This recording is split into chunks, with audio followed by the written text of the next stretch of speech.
Pabata na raw ng pabata ang mga nagkakaroon ng diabetes ayon sa World Health Organization. Pero may iwasan daw ang sakit na ito sa tamang lifestyle. May ulat on the spot si Marisol Abduraman. Marisol? Rafi, isa ang namamatay kada 6 na segundo dahil sa sakit na diabetes ayon sa World Health Organization. Noong 2012 nga raw nasa 1.5 million ang namatay dahil dito. Kaya nababahala ang WHO sa patuloy na pagtaas daw ng bilang ng mga nagkakasakit nito. Sa Western Pacific region lang, mahigit 130 million na tao at mga pamilya nila ang apektado ng nasabing sakit.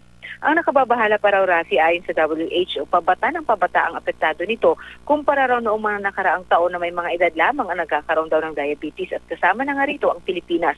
Bagamat mababa naman daw ang percentage ng mga naapektuhan dito kung ikukumpara sa buong region as a whole, nakakatakot pa rin daw ang patuloy na pagtaas ng bilang nito ayon kay Dr. Susan Mercado, ang direktor ng Non-Communicable Diseases ng WHO. Lalo pat, pataas ng pataas daw ang bilang ng mga overweight at obese sa bansa. Sa ngayon, ayon kay Mercado, Rafi, 1 sa kada 4 na babae ang overweight. 1 naman sa kada 5 sa mga lalaki naman ang overweight. Ito raw ang maituturing na risk factor sa diabetes. Kaya panawagan ng WHO, sugpuin ang nakamamatay na sakit. Magagawa ito sa pamamagitan ng pagkakaroon ng healthy lifestyle. Tamang pagkain, pag-ehersisyo, pag-iwas sa paninigarilyo at pag-inom ng alcohol at pagkakaroon ng regular check-up. Payo ng WHO, kapag may kamag-anak na diabetic, agad daw magpatingin. Halos 50% daw kasi ng mga nagkakaroon nito ay hindi nakakaalam.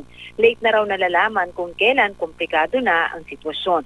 Huwag daw dapat baliwalain ang diabetes na itinuturing ng WHO na silent killer. Rafi. Maraming salamat, Marisol Abduraman.